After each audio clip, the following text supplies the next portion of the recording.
Soma podcast के साथ मैं हूं फलक चौहान और JF-17 थंडर ने पूरी दुनिया में इस टाइम धूम मचा दी है क्योंकि 11 ममालिक जिसमें सऊदी अरब, बांग्लादेश, लीबिया और आज़रबाईजान जैसे ममालिक शामिल हैं, उन्होंने JF-17 थंडर की खरीदारी के मुआहदे कर लिए हैं। इस टाइम पाकिस्तानी इकॉनमी के लिए गेम चेंजर कितना साबित हो सकता है और दिफाई एतबार से पाकिस्तान की क्या हैसियत है, इन सब बातों पर आज हमने मुलाकात करनी है साजिद हबीब साहब से, जो कि एयर वाइस मार्शल रिटायर्ड हैं। अस्सलाम वालेकुम सर, कैसे हैं आप? वालेकुम अस्सलाम, आप कैसे हो बेटा? मैं ठीक हूँ सर। खबरें गर्दिश कर रही हैं कि पाकिस्तान 11 ममालिक को JF-17 फरोख्त करने जा रहा है, क्या ये सच है? ये खबरें जो आपने कहा गर्दिश कर रही हैं, तो इसकी वजह से हम जो पहले बात कर रहे थे कि दाएं बाएं कुछ पड़ोसियों की दिन भी गर्दिश में लग रहे हैं।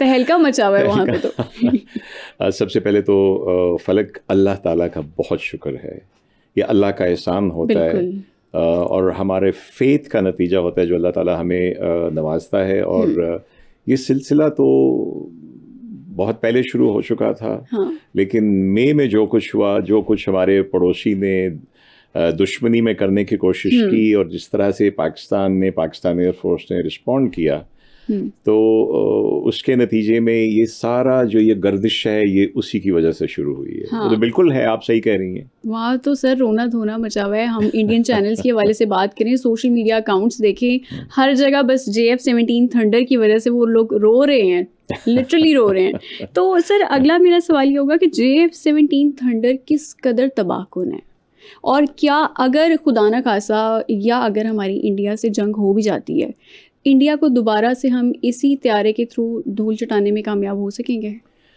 देखो फलक, आपको शायद याद हो कि 2019 में भी एक वाकया हुआ था ना, बिल्कुल, जहाँ पे हमने बड़ी अच्छी सी फैंटास्टिक टी पिला के मेहमान को वापस भेजा था, अभिनंदन को वापस भेजा था। वो हो गया, इससे पहले हो गया, और अब 6 से 7 मई को हो गया। तो देखो, ये सिर्फ एक जहाज जो है ना, वो एक हिस्सा है पूरी वॉर का, एरियल कॉम्बैट का एक हिस्सा है। उसको चलाने वाले होते हैं, उसको मेंटेन करने वाले, उसको सपोर्ट करने वाले, क्योंकि वॉर का जो है पूरा वो तर्ज अमल वो बदल गया है। उसकी जिसको कहते हैं ना, नेचर बदल गई है। अब कभी इससे पहले आपने नहीं सुना होगा कि 5th generation, 3rd generation, 4th generation, लेकिन इस एक जंग की वजह से अब आपको भी पता है कि कौन सा जहाज 3rd जनरेशन है, कौन सा 4th जनरेशन है। बिल्कुल ऐसे ही है। तो ये सारा जिस तरह से अल्हम्दुलिल्लाह पाकिस्तान एयरफोर्स की पूरी टीम ने, और उसमें ऑब्वियसली टीम का कैप्टन जो है वो मैटर करता है, तो air chief marshal Zaheer Ahmed Babar Sidhu हैं, उन्होंने जिस तरह से इस सारी चीज़ को मैनेज किया और जिस तरह से अल्लाह ताला ने हमें कामयाबी से नवाजा, ये उसी का नतीजा है कि JF-17 की धूम है। हाँ। आप कोई प्रोडक्ट लेना चाहती हैं, मार्केट में 4 किस्म की नई गाड़ियां आ गई हैं, तो आप सबसे पहले देखेंगे कि कौन सी, आप दाएं बाएं पूछेंगे अच्छी कौन सी है। लेकिन अगर कोई कार आपको पता चल जाए उसने रैली में जीत लिया है, नंबर 1 है, तो आपकी चॉइस वो वैसी बन जाती है। तो JF-17 हो गया, और जो बाकी चीज़ें इससे रिलेटेड हो गई, क्योंकि पूरा वेपन सिस्टम होता है। हाँ। तो ये अल्हम्दुलिल्लाह के एक जॉइंट वेंचर जो पाकिस्तान और चाइना का था, और उसमें पाकिस्तान ने उसको दुनिया भर में उसकी बर्तरी साबित करके एक बहुत बड़े दुश्मन के खिलाफ उसकी, जिसको कहते हैं, मार्केट उठा दी है। सर आप क्योंकि 5th जनरेशन की बात करें, यहीं पर ही मैं आपसे एक और सवाल पूछना चाहूँगी कि पाकिस्तान की चीन से जो 5th जनरेशन J-35 की डील चल रही है, वो कहाँ तक पहुँची है, उसका क्या स्टेटस है इस time? To be very honest, मैं उस पर इस तरह से तो कमेंट नहीं कर सकता कि किस स्टेज के ऊपर है। ठीक है। लेकिन बात बिल्कुल चल रही है। एयर चीफ मार्शल न सिर्फ इसके लिए F-35 के लिए, बल्कि आपने सुना होगा कि टर्की में भी एक 5th जनरेशन जहाज कान बन रहा है। बिल्कुल। एयर चीफ जब वहाँ गए, उनसे भी मिल के आए, तो ये दोनों तरफ से बड़ी अच्छी खबरें आ रही हैं। चीन की तरफ से भी आ रही है, वहाँ से भी आ रही हैं। और देखिए, चीन को हमसे अच्छी मार्केटिंग कौन करने वाला मिलेगा? आपने याद किया होगा कि अभी मई में जैसे ही JF-17 और J-10 ने कामयाबी के झंडे गाड़े, तो अगले दिन राफेल की मार्केट गिर गई। बिल्कुल। और चेंगदू, जहाँ पे ये जहाज बनते हैं, J-10 और JF-17, J-35, इनकी मार्केट ऊपर चली गई। तो बात चल रही है और इंशाल्लाह जरूर आएंगे। सर क्योंकि हमारी 4th जनरेशन थी JF-17 थंडर की अगर हम बात करें, और हमने 5th जनरेशन राफेल को इससे मात दी थी, तो क्या हम ये कह सकते हैं कि हमारा इस टाइम जो PAF है वो कमाऊ पूत है? और हमें ऑर्डर्स भी उसी हिसाब से मिल रहे हैं। आज़रबाईजान के साथ $1.8 बिलियन का हमारा मुआहिदा हो गया, उसके बाद सऊदी अरब के भी साथ भी हमारे मुआहिदे हो रहे हैं, तो क्या कहना चाहेंगे इस पे? देखो फलक, मैं ये कहूँगा कि आपने बिल्कुल सही कहा कि इस वक्त धड़ाधड़ इसकी वो गुफ्तगू चल रही है। 3-4 कंट्रीज बात कर चुके, लीबिया कर चुका है, सूडान कर चुका है, और भी कंट्रीज हैं, इंडोनेशिया कर चुका है। इंडोनेशिया ने तो शायद कोई और 5th जनरेशन के कैंसिल करके वो पाकिस्तान की तरफ आ रहा है। लेकिन बाकी जो कौम है उसको सोचना चाहिए कि क्या सारे कर्जे हमने उतारने एयरफोर्स ने? अच्छा। इससे ये सबक भी मिलता है फलक कि अगर कमिटमेंट और दयानतदारी से आप अपने शोबे में काम करें तो आपको कामयाबी भी मिलती है और आपकी मार्केट भी बनती है। बिल्कुल। तो आई थिंक इसी चीज़ को हमें बाकी जो इंडस्ट्रीज हैं उसकी तरफ भी करना चाहिए। दयानतदारी, सही काम, सही प्रोडक्ट, और आपका प्रोडक्ट आपकी मार्केटिंग होता है। बिल्कुल, इश्तिहार नहीं। हाँ, आपका प्रोडक्ट गुडविल आपकी बन मार्केटिंग जाती है। होता है। हाँ, बिल्कुल। सो बिल्कुल ख्वाजा आसिफ ने तो कहा था कि आपने याद होगा कुछ दिन पहले ख्वाजा आसिफ हमारे डिफेंस मिनिस्टर, उन्होंने कहा कि अगर इसी रफ्तार से JF-17 के सौदे होते रहे तो हम 6 माह में IMF का कर्जा बिल्कुल उतार सकते हैं। और इसी वाले से मैं आपसे सर ये पूछना चाह रही थी कि पाकिस्तानी मईशत के लिए गेम चेंजर साबित हो सकता है ये वाले मुआहिदे, क्योंकि ख्वाजा आसिफ ने भी कह दिया कि हम IMF के भी कर्जे उतार सकते हैं। लेकिन मैं फिर वही कहूँगा कि देखो ये बहुत अच्छी बात है। इससे 2 चीज़ें होंगी। एक तो बिल्कुल मिलिटरीली जो हम कुछ कर रहे हैं, और इसका क्रेडिट हमारी आर्म्ड फोर्सेस को जाता है। बिल्कुल। मैं कभी एक फोर्स का नाम नहीं लेता। ये जो वाकया हुआ इसमें आर्मी ने, एयरफोर्स ने तो किया। आपको ये कभी नहीं भूलना चाहिए कि नेवी ने भी उस वक्त समंदर में सिर्फ जिसको कहते हैं ना अपनी पोस्चरिंग इस तरह से की कि उनके एयरक्राफ्ट कैरियर को नज़दीक आने की जरूरत नहीं हुई। ये गेम चेंजर तो एक तरह से है कि इस फील्ड में अल्हम्दुलिल्लाह सिर्फ ये नहीं हुआ कि हमें फाइनेंशियली फ़ायदा होगा, चाइना को फ़ायदा होगा, लेकिन आप ये देखिए ओवरऑल हमें डिप्लोमेटिकली कितना फ़ायदा होगा। सर अगर थोड़ा सा हम टेक्निकल साइड पे जाते हैं तो सऊदी अरब की भी हमारे साथ JF-17 थंडर की डील हो चुकी है $4.8 बिलियन की। जी जी। तो वो प्रोजेक्ट कब तक हम उनको ख़त्म करके डिलीवर कर सकते हैं? थोड़ा सा कोई एस्टिमेट है आपके पास? कितना टाइम लग सकता है? देखो इन चीज़ों में टाइम लगता है क्योंकि ये सिर्फ आपने जहाज़ नहीं देने होते, ये कंप्लीट सप्लाई चेन होती है। सिर्फ जहाज़ तो एक स्ट्रक्चर है ना, लेकिन आपने उसके साथ सारी चीज़ें, फिर सबसे बड़ी चीज़ होती है ट्रेनिंग। बिल्कुल। तो ये ट्रेनिंग की पूरी ट्रांसफ़र, उनकी सप्लाई चेन, उनके पार्ट्स, उनकी सारी चीज़ें, तो ये बड़ी डिटेल में कॉन्ट्रैक्ट होंगे और ये हो रहे हैं इंशाल्लाह ताला। और ये जब भी होंगे तो मैं समझता हूँ कि ये भी एक कमाल है पाकिस्तान का, पाकिस्तान एयरफोर्स का, हमारी मुसल्लह अफवाज का, कि हमने एक दुनिया की स्ट्रैटेजी में जो ब्लॉक्स थे उनमें भी हमने दरारें डाल दी हैं। बिल्कुल। अब देखिए सऊदी अरेबिया चाइनीज इक्विपमेंट की तरफ आता है जो कि पाकिस्तान ने मिलकर बनाया है, तो ये कितनी बड़ी चेंज है। तो जहाँ तक JF-17 की बात है, मैं आपको बताऊं कि इसके अभी तक हमारे पास 52% इसके पार्ट्स पाकिस्तान में बन रहे थे। ठीक है। और 48% चाइना में थे। अच्छा। अब Pakistan air force is moving on, China की मदद से ऑफ कोर्स, कि 100% पाकिस्तान में बने। सर अगर 100% बनेंगे तो मैन्युफैक्चरिंग कॉस्ट किस तरह से मैनेज की जाएगी पाकिस्तान की तरफ से? देखो फिर एक दफ़ा मैं थोड़ा सा एक्सप्लेन कर दूं कि जब आप कहते हैं ना कि 100%, तो इसमें हर चीज़ शामिल नहीं होती। इसमें आपका मेन जिसको हम एयर फ्रेम कहते हैं, जहाज़ की बॉडी, उसका इंजन अभी भी जैसे चाइना वाले कहीं से बनाया लेते हैं या बनाते हैं और वो हमें आगे से देते हैं। उसका ओरिजिन भी शायद कहीं और से था, चाइना वाले बनाते हैं। फिर उसके अंदर जो डिफरेंट इलेक्ट्रॉनिक्स लगते हैं वो होते हैं। तो जो स्ट्रक्चर है उसमें हमारा है कि इंशाल्लाह हम पाकिस्तान एयरफोर्स कंप्लीटली उसको पाकिस्तान में ही बनाएगी, लेकिन ऑफ कोर्स उसकी भी सपोर्ट हमें चाइना से मिल रही है और मिलेगी। ठीक है। तो सर अगर ईरान पाकिस्तान के साथ JF-17 थंडर की कोई डील करना चाहे तो क्या डील हो सकती है पाकिस्तान और ईरान की इस मामले में? मेरे ख्याल में जो अभी डायनामिक्स चेंज हुई हैं, इसमें कुछ ऐसा मसला नहीं होना चाहिए। हाँ, अगर पॉलिटिकली या डिप्लोमेटिकली ग्लोबली देखा जाए तो अमेरिका बहादुर की रिस्ट्रिक्शंस हैं ईरान के ऊपर, तो जब ये थोड़ा चीज़ें सेटल डाउन हो जाएंगी, अगर वो देखें कभी न कभी आपको डिप्लोमेटिकली कोई मोहल्ले में एक तगड़ा, अब मैं वो कुछ और लफ्ज़ तो इस्तेमाल नहीं करूँगा, डाढ़ा बंदा मौजूद हो तो उसकी बात भी सुननी पड़ती है। ठीक है। तो ये चीज़ें इंशाल्लाह ताला सब, जैसे अभी ईरान में बड़े हंगामे हो रहे थे, सबसाइड हो गए हैं, अगर ये चीज़ें बेहतर हो जाती हैं तो फिर उसकी तरफ जायज़ा, अगर वो हमसे ना सी तो चाइना को तो कोई डर नहीं है। बिल्कुल। तो अगर JF-17 पाकिस्तान में बन रहे होंगे 52% भी, तो 52% यहीं से बन के चाइना ईरान को देगा। तो पॉसिबिलिटी है, क्योंकि एक शिफ्ट आई है कि कितने कंट्रीज हैं जो कि यूरोपियन इक्विपमेंट के लिए या अमेरिकन सामान के लिए जाते थे, वो अब चाइना की तरफ और पाकिस्तान की तरफ देख रहे हैं। ठीक है। तो सर अगर हम ये बात करें, चलें गुडविल तो एक बन गई JF-17 थंडर की, हमने प्रूव भी की है, चाहे वो 2019 हो या पिछले साल की जंग हो, लेकिन इसके अलावा और क्या वजूहात है कि पूरी दुनिया इस टाइम JF-17 थंडर को पसंद कर रही है? पहले हमने देखा था कि लोग राफेल, डिफरेंट जो ममालिक थे वो राफेल को पसंद कर रहे थे, लेकिन अब उनकी मार्केट ख़राब हो गई है।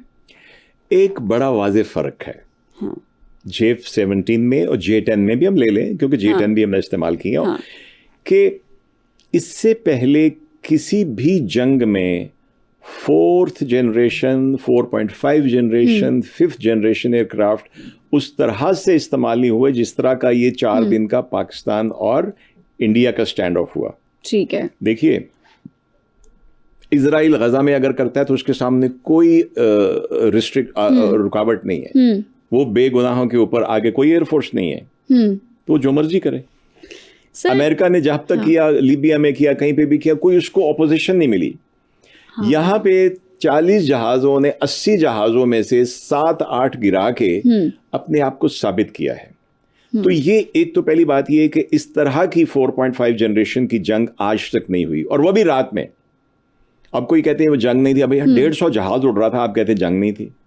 बिल्कुल। लेटेस्ट 5th जनरेशन के सैटेलाइट के साथ चीजें कंट्रोल होके मिसाइल यहां से वहां जा रहे थे, और आप कह रहे हैं कि जंग नहीं थी। तो जब एक चीज वॉर प्रूवन हो जाए तो फिर लोगों को पता होता है कि ये चीज काम की है, ये प्रूव कर चुकी है अपने आप को। तो यहाँ पे जो है JF-17 राफेल से आगे निकल जाता है, वरना राफेल बहुत पोटेंट एयरक्राफ्ट है। बिल्कुल। लेकिन सुना है कि फ्रेंचीज ने भी कहा था कि आइंदा से राफेल देने तो पाकिस्तानी पायलटों को दो। यही मेरा अगला सवाल भी होगा। वैसे हमने पावर शो तो दिखा दी है, लेकिन राफेल के बारे में जो उन्होंने रिपोर्ट दी थी, उन्होंने कहा था कि हमारे जहाज़ों में कोई मसला नहीं था। तो मसला कहाँ था फिर? अगर इस माइक्रोफोन में मसला नहीं है, आपका माइक्रोफोन काम कर रहा है, आप ठीक इस्तेमाल कर रही हैं, तो मुझमें कोई फिर इशू यहाँ पे होगा ना, यहाँ पे कि शायद मैंने उस तरह से तैयारी नहीं की। देखो, मैं भी 30-35 बरस कॉकपिट में बैठा हूँ, हर तरह की सिचुएशन से गुजरे हैं। आप आधी जंग उस वक्त हार जाते हैं जब आप अपने आप को दुश्मन से ताकतवर एज्यूम कर लेते हैं कि मेरा तो ये कुछ नहीं कर सकते। ठीक है। तो आई थिंक, और दूसरी चीज़ होती है कि फिर आपने अगले वाले पहलवान के दाव को मिस जज किया कि वो ये दाव भी लगा सकता है जो आपने कभी सोचा भी नहीं था। तो आई थिंक पाकिस्तान एयरफोर्स ने कम अज़ कम टेक्नोलॉजी के इंटीग्रेशन और उसके इस्तेमाल में हमने पिछले 6 साल में बहुत कंसंट्रेट किया, ख़ास तौर पे 2019 के बाद, और वो शायद ये एक्सपेक्ट नहीं कर रहे थे।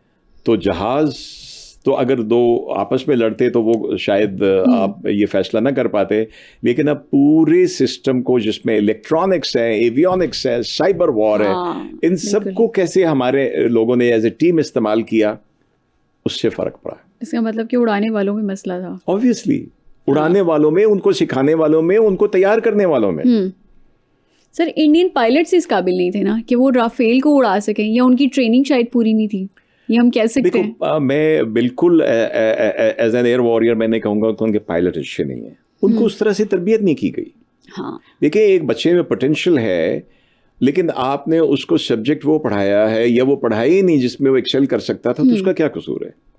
तो ये मैं समझता हूँ कि उनकी भारत की जो एयरफोर्स है, इंडियन एयरफोर्स, उनके जो डिसीजन मेकर हैं उसमें स्टेट भी आ जाती है, बिल्कुल, उसमें उनकी गवर्नमेंट भी आ जाती है कि सिर्फ ये मोदी साहब के कहने से कि अगर हमारे पास राफेल होता तो ये करते, राफेल होता तो वो करते, तो भाई राफेल पे आपने नारियल फोड़ा, हमने राफेल फोड़ दिया, तो भाई उसके लिए कोई तैयारी भी आपको करना चाहिए थी। उसमें पायलट्स का कसूर नहीं है। और बाकी देखें, अगर दोनों साइड की ट्रेनिंग अच्छी हो तो मैदान जंग में गिरते हैं, वॉर में कैजुअलिटीज होती हैं, लेकिन यहाँ पे आपने उनकी ट्रेनिंग, उनकी तरबियत और उनको सही इक्विपमेंट की इंटीग्रेशन की तरबियत ना देकर आपने अपना नुकसान किया। सर दुबई के अगर हम पावर शो की बात करें, जो एयर शो हुआ है उसमें तो वो प्रूव ही नहीं कर सके, तो अभी वो कह रहे हैं कि सिंदूर 2 के लिए भी हम तैयार हैं और हम पाकिस्तान को हराएंगे। दीवाने का ख्वाब नहीं लग रहा आपको? वो दीवाने जितने मर्जी ख्वाब देखें, हाँ। हमारा अल्लाह, बिल्कुल, हमारा उस पे ईमान, बिल्कुल, हमारा पाकिस्तान पे ईमान, ये दोनों चीज़ें और हमारी तरबियत मिलके इंशाअल्लाह ताला, और कौम की दुआएं, देखिए कौम की दुआएं, आपने देखा उस रात जब जैसी सुबह खबर आई तो कौम का मोराल कहाँ पे पहुंच गया था। बिल्कुल बिल्कुल। तो वो ये दावे करते रहे और उनका हक है, देखें उनको भी पॉलिटिकली अपने लोगों को जवाब देना है, लेकिन हमने पिछली दफ़ा भी कहा कि अगर आपने कुछ किया तो we will hit back very hard. बिल्कुल। तो अगर आप सिंदूर 2 करेंगे, हाँ, तो बुनियादन मरसूस पहला ही जारी है हमारी तरफ से अभी। हाँ सर, JF-17 जिन ममालिक के साथ हमारे मुआहदे हो चुके हैं, तो उनकी कोई ट्रेनिंग का भी कोई प्लान है? क्योंकि JF-17 तो हम दे रहे हैं, लेकिन क्या उनकी पायलट्स की भी ट्रेनिंग करेंगे उसी हिसाब से? बिल्कुल बिल्कुल फलक, ये कंप्लीट पैकेज होती है। ठीक है। जहाज होता है, उसके साथ आपने वेपन्स कौन से कैरी करने, बॉम्ब्स कौन से कैरी करने, मिसाइल कौन से कैरी करने, और फिर उनके वो कंपैटिबल उनके ऊपर रेडार कौन से होंगे, उनके पास ग्राउंड पे कौन से रेडार हैं, ये सारी चीज़ों के साथ फिर तरबियत होती है। मैं आपको छोटी सी एग्जांपल देता हूँ कि मशीन या वो जो पीस है ना कि 20 या 15, 18 ये लेना, उसकी इतनी कीमत नहीं होती। बाकी कीमत होती है उसकी ट्रेनिंग की, इंटीग्रेशन की और सप्लाई चेन।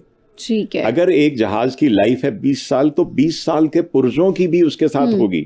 बहुत से पुर्जे होते हैं जो टाइम के साथ के आपने हर 100 घंटे के बाद बदलने, वो बदलने। फिर किसी वजह से कोई मेल फंक्शन कर गया 50वें घंटे में, वो भी बदलना है। मैं एक छोटी सी मिसाल देता हूँ। पिछले तो आपने सुना होगा कि अमेरिका ने हमारे लिए F-16 के उन्होंने अप्रूव किया है कोई $687 मिलियन का। जी बिल्कुल। उसमें से जो हार्डवेयर है वो बमुश्किल 35-36 मिलियन का है। अच्छा। बाकी 600+ मिलियन इज ट्रेनिंग, इंटीग्रेशन और सप्लाई चेन। ठीक है सर, आपने F-16 की भी बात की है। अभी अगर हम JF-17 को देखते हैं, F-16 या ग्रिपेन के मामले में, इन तैयारों से मुकाबले करने के लिए पॉलिटिकल और टेक्निकल चैलेंजेस कौन-कौन से फेस करने पड़ सकते हैं JF-17 को? देखिए हमारे पास तो दोनों तैयारे हैं, और मैं बिल्कुल इसका मैं इतराफ़ करता हूँ कि हमारे अंदर जो पाकिस्तान एयरफोर्स में एक कंप्लीट चेंज आई, जहाँ पे मैनुअल जहाज़ों से आप टेक्नोलॉजी जो है लेटेस्ट उसकी तरफ आए। आज से भले वो 30 साल 35 बरस पहले थी, वो F-16 थे। F-16 से हमने भी बहुत सीखा, हमारी एयरफोर्स ने भी बहुत सीखा, और वहीं से फिर हमारे भाई चीनियों ने भी बहुत कुछ हमसे सीखा। हाँ। तो फिर हमने मिलजुल के JF-17 बनाया। हाँ। और हमारे लिए कोई इशू नहीं है। ठीक है। हमें अभी अगले कितने वर्षों के लिए हमारे ब्लॉक 52 है, उसका अपग्रेड भी अमेरिका ने हमें ऑथराइज किया, क्योंकि अब तो वो ये चांस ले ही नहीं सकते। अगर वो किसी वजह से हम पे एम्बार्गो लगाते हैं, जो हमारे साथ पहले होता रहा। मतलब कि एक वक्त ये था कि हमारे F-16 उनके पास गए हुए थे अमेरिका में। हाँ। और वो हमें दे भी नहीं रहे थे, पाबंदी लगाई हुई थी, हमारे जहाज पाबंदी लगाई और हमसे उनको पार करने का किराया भी ले रहे थे। बिल्कुल ऐसे ही है। तो अब उनको पता है कि हमारे पास ऑप्शन है कि अब चाइना भी 5th जनरेशन जो है वो बना रहा है, बना चुका है, हम उसकी तरफ भी जाएंगे, और 6th जनरेशन की तरफ जा रहे हैं। तो अब अगर उन्हें बैलेंस रखना है तो आई थिंक कि हमें F-16 में कोई इशू नहीं होगा। अच्छा, ये जो JF-17 ब्लॉक 4 है, ये ब्लॉक 3 से कितना डिफरेंट है? देखो, ये ब्लॉक्स क्यों कहते हैं कि एक आपने सिस्टम बनाया, उसमें आपने ये रडार है, इसकी इतनी रेंज है, ये वेपन है, ये कैरी करता है, ये इसकी डाटा लिंक है, ये इतना कर सकती है। ये जस्ट लाइक जैसे आपने कहा कि हमने एक Pentium 2 आया था शुरू में, फिर Pentium 4 आया, Pentium 6 आया, iPhone 2 आया, करते करते तो उसमें फीचर्स बढ़ते जाते हैं, उसकी जो है परफॉर्मेंस बढ़ती जाती है। तो जब भी एक मेजर चेंज उसमें आती है, उसके एवियोनिक्स में, इलेक्ट्रॉनिक्स में, वेपन्स में, रडार्स में, तो उसको एक नए ब्लॉक का नाम दे दिया जाता है। ठीक है। तो इसको बिल्कुल आप आईफोन की एग्जांपल ले लें। ओके। तो जो लेटेस्ट वर्जन है दैट इज iPhone 17। ठीक है। तो अब बहुत सारी चीजें जो iPhone 2, 3, 4, 5, 6, 7, 8, 10, 12 तक की वो ऑब्सोलीट हो गई हैं। वो आपके अपडेट ही नहीं होते। बिल्कुल। तो इट्स जस्ट लाइक दैट। एक नई इलेक्ट्रॉनिक पैकेज के साथ, नए वेपन्स के साथ जब आप अपग्रेड करते हैं तो उसको एक नए ब्लॉक का नाम दे दिया जाता है। जनरेशन भी ऐसे ही है। ठीक है सर, ये जो JF-17 जो फर्स्ट टाइम पाकिस्तान में लाइक ग्राउंड पे आ गया था, तो वो आपकी ज़ुबानी में वो वाक़या सुनना चाह रही हूँ जब आप भी वहाँ पे थे। I am an old retired Pakistan PF veteran, yes, लेकिन मैं उस वक्त बेस कमांड कर रहा था एक पाकिस्तान एयरफोर्स का बेस, जब ये JF-17 पहली दफ़ा आए और शुरू में उनको इंडक्शन और एवेलुएशन के पॉइंट ऑफ व्यू से एक दूसरी जगह रखा गया, लेकिन एयरफोर्स ने इतनी मेहरबानी की कि मैंने कहा जी जो मेरा एक स्क्वाड्रन है आप से मेरी गुजारिश है कि मैं चूँकि ख़ुद भी उस स्क्वाड्रन में रहा हुआ हूँ तो सबसे पहले उस स्क्वाड्रन को दिए जाए। तो वो उस वक्त के एयर चीफ ने बिल्कुल एग्री किया। तो इट वाज फैसिनेटिंग। उस वक्त तो मैंने वहाँ पे जाके देखा जहाँ पे वो जहाँ पे हमारा एरोनॉटिकल कॉम्प्लेक्स है, क्योंकि इंडक्शन होनी थी वहीं पे, वो उसके पार्ट्स भी बन रहे थे, तो सबसे पहले वहाँ रखा गया। वहाँ से उसको इंडक्ट करके देखिए, एक सिस्टम को आपको एवेल्युएट करके इंडक्ट करना होता है, फिर आप उसको बांटते हैं डिफरेंट स्क्वाड्रंस में। तो it was very very fascinating. पहली दफ़ा उसमें कॉकपिट में बैठ के तस्वीरें खिंचा सकते थे। इट वाज वेरी फैसिनेटिंग कि हमने जिन मैनुअल जहाज़ों को उड़ाया, वही बात कि एक पुरानी सी कार चलाते चलाते आप फरारी में आ जाएं, कुछ ऐसी फील हुई थी। तो it was very fascinating, very fascinating. Sir, Pakistan और सऊदी अरब का डिफेंस पैक्ट तो हो चुका है, पहले से ही हो चुका है, और अब तुर्किया भी इसका हिस्सा बनने जा रहा है, तो आप इसको कैसे देखते हैं? हालांकि ये बहुत बड़ी चेंज है जो हमने कह रहा ना। मैं आपको एक छोटी सी बात बताऊं, ये 6-7 मई के वाक़े के बाद हमारे फील्ड मार्शल गए। अब पहली दफ़ा अमेरिकन प्रेसिडेंट ने किसी फोर्सेस के सरबराह को लंच पे बुलाया, नाश्ते पे बुलाया और बड़ी तारीफ़ की। तो पहली बात ये कि दुनिया जीतने वाले के साथ होती है। बिल्कुल ऐसे ही है। अच्छा, उसके बाद जब हमारे एयर चीफ गए पेंटागन में, तो ये आपको मैं बड़ी अपने उसके साथ बता रहा हूँ कि एक बड़ी कंफर्म न्यूज़। तो वहाँ पे उनके बहुत बड़े एक सीनियर ऑफिसर ने कहा air chief marshal Zaheer Ahmed Babar Sidhu से कि आपने तो हमारी साउथ एशिया और पैसिफिक जो हमारी स्ट्रैटेजी थी उसको अपसाइड डाउन कर दिया है। अच्छा। तो ये उसका जो इम्पैक्ट है, जिसकी वजह से पाकिस्तान की आवभगत हुई, ठीक है, अब उसका इम्पैक्ट ग्लोबल हुआ है। इधर से इंडोनेशिया JF-17 के लिए आ रहा है, आज़रबाईजान आ रहा है, सूडान आ रहा है, लीबिया आ रहा है, और सबसे पहले क्या हुआ, हमारा सऊदी अरब के साथ कॉन्ट्रैक्ट हुआ। एक डिफेंस एग्रीमेंट हुआ, आप पे हमला, मुझ पे हमला, मुझ पे हमला, आप पे हमला, और उसमें अब तुर्की का शामिल होना इतना खुशाइंद है। मैं आपको यकीन दिलाता हूँ कि मैं तुर्की में मैंने 1 साल स्टाफ कॉलेज भी किया, मैं 3 साल वहाँ पे पाकिस्तान का डिफेंस अटैची रहा। जितनी मोहब्बत तुर्क पाकिस्तान से करते हैं और हम उनसे करते हैं, वो इतना खुश हैं। और उनके आने से, क्योंकि तुर्की ने पिछले 20 सालों में रजब तैयब अर्दवान साहब की ज़ेरिन सदारत और उनके वज़ीर होते हुए उन्होंने मिलिट्री टेक्नोलॉजी में बहुत कमाल हासिल किया है। अच्छा। तो ये बड़ी ज़बरदस्त एक हमारी एक मुसल्लस बन जाएगी जिसमें सऊदी अरब, पाकिस्तान, और ये मेरे नज़दीक एक अजीमुशान कामयाबी मुस्लिम ममालिक के लिए, जिसको हम उम्मा कह लें। शायद और भी मुस्लिम ममालिक इससे सीखें कि अगर यूरोपियन अपनी यूनियन बना सकते हैं, और तो वाई नॉट अस। 3 मुल्क ही सही, 4 ही सही, 5 ही सही, लेकिन ये बहुत बड़ी और बहुत खुशाइन बात है। दुआ करें कि ये बेल जो है ये परवान चढ़े और ये पूरे रीजन के लिए और हम सब के लिए अच्छा हो। सर, आपको लगता है फिर तुर्की ये आने वाले दिनों में या आने वाले सालों में जंगी जहाज़ों का खरीदार भी बन सकता है हमारे लिए? बिल्कुल। देखो, तुर्की के पास अपनी टेक्नोलॉजी है। हमारे F-16 को मिड लाइफ अपग्रेड उन्होंने किया, लेकिन वो इतने अच्छे दोस्त हैं कि वो जो सुपर मशाक हमारे पाकिस्तान में बन रहे हैं, वो 40 के करीब उनके पास हैं। हमें वो तुर्की में फ्लाई कर रहे हैं एज ए ट्रेनिंग एयरक्राफ्ट, जो बिल्कुल बुनियादी ट्रेनिंग जहां से रसालपुर में जैसे शुरू होती है कैडेट की, वो जहाज उन्होंने पाकिस्तान से लिए हैं। ठीक है। तो बिल्कुल क्यों नहीं। मैं तो कहता हूँ कि आगे जॉइंट वेंचर में जैसे कान में भी उन्होंने, जो कान उनका 5th जनरेशन जहाज है जी, उन्होंने पाकिस्तान एयरफोर्स को ऑलरेडी ऑफर की है कि आप आएँ और इसमें शामिल हो जाइए। तो बहुत मुमकिन है, और तुर्की के साथ तो कुछ भी मुमकिन है। वो इतने अच्छे हमारे दोस्त हैं। सर, लास्ट क्वेश्चन आपसे ही होगा मेरा कि JF-17 थंडर इस टाइम जो पाकिस्तान का ज़ाहिर है नाम रोशन कर रहा है, तो पूरी दुनिया के एतबार से अगर हम देखें इस जहाज़ को तो कितना एतमाद हासिल कर चुका है कि आगे चले इन ममालिक के साथ तो हो गया हमारे मुआहदे, और कौन कौन से ममालिक हमसे ख़रीद सकते हैं ये जहाज़? मेरे ख्याल में कि जो भी ममालिक जिनको हमेशा ये वेस्टर्न से या यूरोपियन से या अमेरिकन से लेने में उनको 3 गुना कीमत देनी पड़ती है, वो 1/3 कीमत में वही 4.5 जनरेशन का जहाज़ हासिल करने के लिए। और आप देखिए इस वक्त मार्केट में कोई और नाम आ रहा है आपको कि राफेल इतने बिक गए, राफेल की तो मार्केट कोई और इतने बिक गए, F-18 बिक गए, फलाने बिक गए। तो ये अल्लाह का बड़ा करम है। और मुझे तो बहुत यकीन है कि इंशाल्लाह वक्त के साथ साथ ख्वाजा आसिफ की बात भी पूरी होगी कि हम अपना कर्जा इसी से उतार देंगे। लेकिन बात वही है बेटा कि हम सबको चाहिए कि एक तो पाकिस्तान पे के लिए अच्छा सोचें, अपना मुल्क है तो है, अल्लाह पे पूरा भरोसा रखें कि कोई दुश्मन संदूर लगा के हमें कुछ नहीं नुकसान कर सकता।